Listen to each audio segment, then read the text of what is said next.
Video को like करके आगे शेयर ज़रूर कर देना।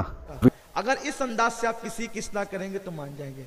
मुझे भी, मेरे साथ भी ऐसा होता है। मैं कोशिश करता हूं कि लोगों को मोहब्बत से, प्यार से, और हमेशा कोई बात प्यार से होनी चाहिए।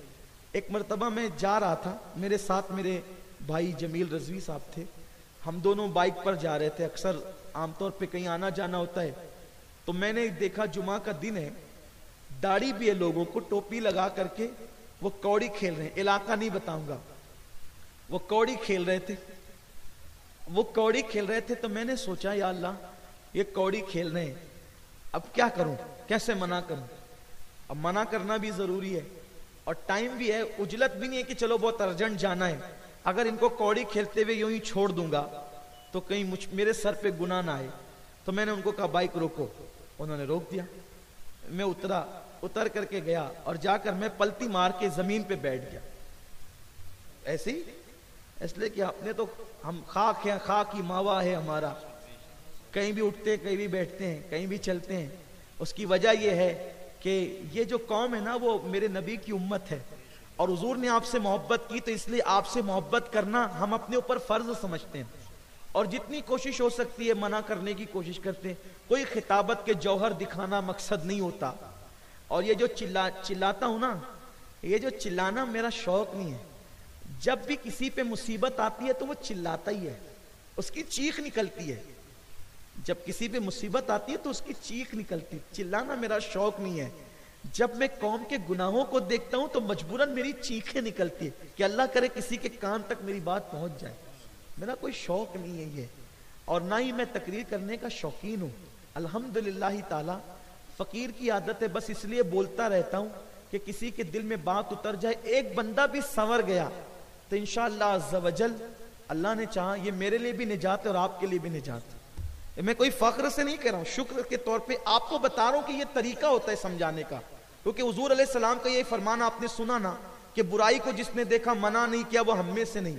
तब आज के बाद आप बुराई से रोकोगे ना, तो रोकने का तरीका क्या होना चाहिए वो भी तो आपको मालूम पड़े। तो मैं जाकर के बैठ गया पलटी मार के, और मैंने उनसे कहा, अब वो लोगों ने मुझे जैसे ही देखा तो जाहिर सी बात है कि ये मेरे गौस का करम है, हुजूर की नालैन की खैरात है कि लोग तो मुझे पहचानते ही है ना, लोग जानते हैं मुझे, अपने बेगाने सभी जानते हैं। तो बैठ गया मैं पलटी मार के। अब पलटी मार के बैठा तो वो लोग फौरन हक्का बक्का हो गए। एक दो तो उठ के भाग गए। मैंने कहा भागिए मत, मैं भी खेलना चाहता हूँ, मुझे भी खिलाओ। उन्होंने कहा अरे हज़रत आप। मैंने कहा मुझे भी, क्योंकि आप भी मुसलमान हैं, मैं भी मुसलमान हूँ।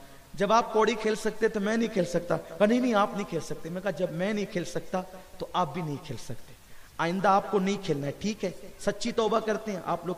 उन्होंने कहा नहीं बिल्कुल इंशाल्लाह आज के बाद अब नहीं खेलेंगे। तो उसके बाद से मैं कई मरतबा उधर से गुजरा उसी टाइम में, लेकिन अल्हम्दुलिल्लाह उन लोगों को मैंने खेलते हुए नहीं देखा। तो मेरी गुजारिश है कि आप इस तरीके से करें।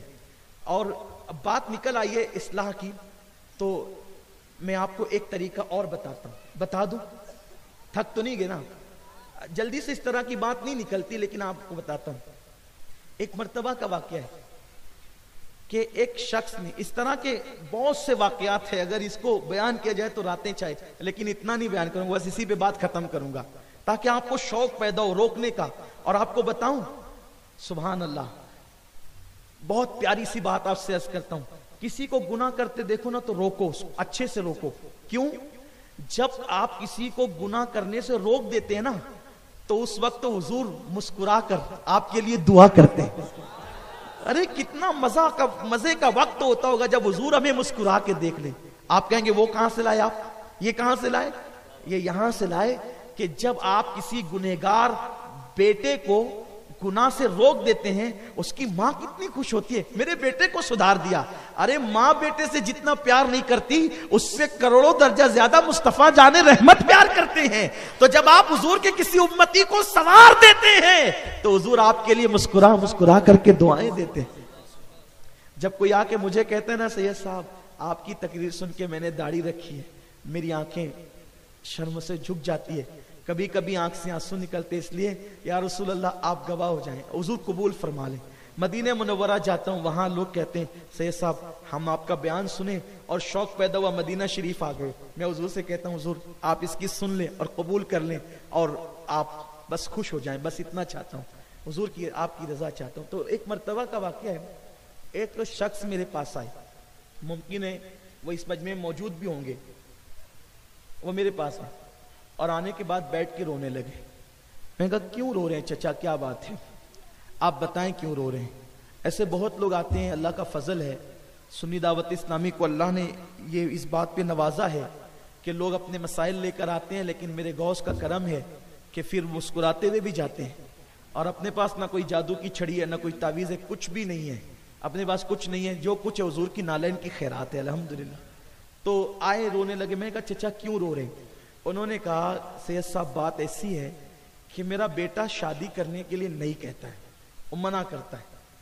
अब आपको वो बहुत मानता है, आप उसको समझाएं कि वो शादी करे। ठीक है कोई बात नहीं, इंशाल्लाह वो हाँ कर देगा। तो मैंने उनके बेटे से खुद गया, मैं उस मोहल्ले में गया और जा करके मैंने उसको कहा कि आइए बैठ के बात करते हैं। अकेला गया, उसके पास अकेला गया इसलिए कि मामला ही ऐसा था। बैठा होटल पर, चाय पी और चाय पीते पीते मैंने कहा कि मैंने सुना है कि आप शादी नहीं करते और शादी के लिए हाँ नहीं कहते, कोई मसला है?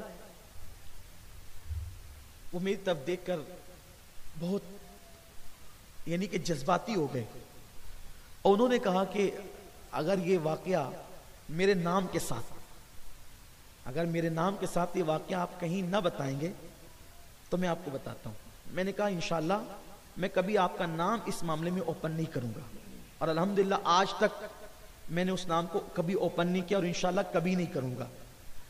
तो उसने ये कहा कि बात इतनी है कि मैं वो शख्स हूं कि जिसने एक एक दिन में 3-3 मरतबा जिना किया है और मैं और मेरा दोस्त हम दोनों साथ में जाते थे जिना के अड्डे पर और जितनी बार उसने किया था उतनी मरतबा जिना मैंने भी किया है और उसको हो गया एड्स और वो मर गया।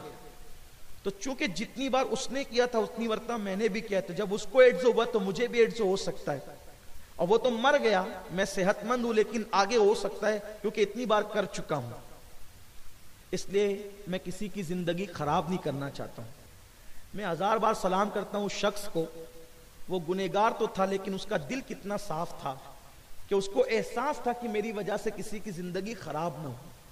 तो उसने कहा कि मैं सोचता हूं कि अगर शादी होगी और एड्स हुआ मर गया और चूंकि मेरी वजह से फिर उस औरत को भी होगा, कोई बच्चा पैदा हुआ तो उसको भी होगा। मैंने कहा ठीक है, एक काम करें आप, हमारा काफिला जा रहा है अजमेर शरीफ 8 दिन के लिए खिदमत के लिए, आप उसमें चलिए। उसने कहा ठीक है। वो भी बेकरार था क्योंकि नया नया उसका दोस्त भी मरा था, उसका इंतकाल हुआ था एड्स में, अब बहुत अजीब मौत मरा था, जनाजे में दिखता भी नहीं था वो, यानी ये हालत हो गई थी एकदम सूख। जाहिर सी बात है एड्स के मरीज कैसे होते हैं, ये कैफियत हो गई। 6 महीने के अंदर बंदा चलता। वीडियो अगर अच्छा लगा हो तो लाइक करके आगे शेयर जरूर कर देना। अल्लाह हाफिज। जिनको एड्स का मर्ज होता है ना, उल्टी में पाखाना निकलता है, बहुत गंदा मर्ज है। अल्लाह मेरी कौम के जवानों को सबको बचाए इस मर्ज से। बड़ा बड़ा भयानक अंजाम है जिना